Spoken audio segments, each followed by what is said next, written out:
Henesis Kapitulo 13.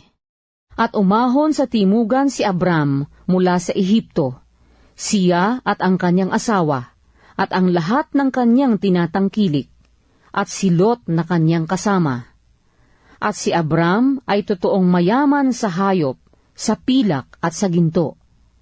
At nagpatuloy si Abram ng kanyang paglalakbay mula sa timugan hanggang sa Betel, hanggang sa dakong kinaroroonan noong una ng kanyang tolda, sa pagitan ng Betel at ng Hai.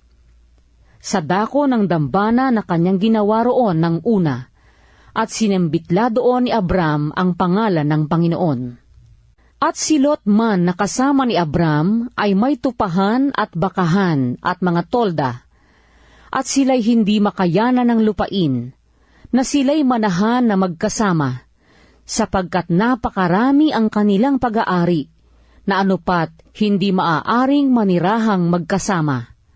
At nagkaroon ng pagtatalo ang mga pastor ng hayop ni Abram, at ang mga pastor ng hayop ni Lot, at ang Kananeo, at ang Pereseo, ay naninirahan noon sa lupain.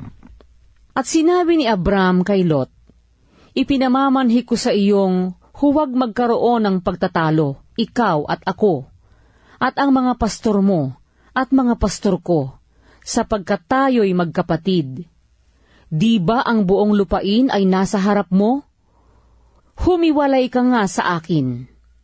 Ipinamamanhi ko sa iyo, kung ikaw ay pasasakaliwa, ay pasasakanan ako, o kung ikaw ay pasasakanan, ay pasasakaliwa ako."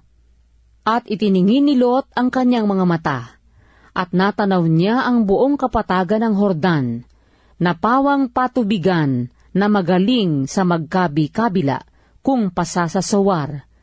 Bago giniba ng Panginoon ang Sodoma at Gomora, ay gaya ng halamanan ng Panginoon, gaya ng lupain ng Ehipto. Kaya't pinili ni Lot sa kanya ang buong kapatagan ng Hordan. At si Lot ay naglakbay sa silanganan, at sila'y kapwa naghiwalay. Tumahan si Abram sa lupain ng Kanaan, at si Lot ay tumahan sa mga bayan ng kapatagan, at inilipat ang kanyang tolda hanggang sa Sodoma. Ang mga tao nga sa Sodoma ay masasama at mga makasalanan sa harap ng Panginoon.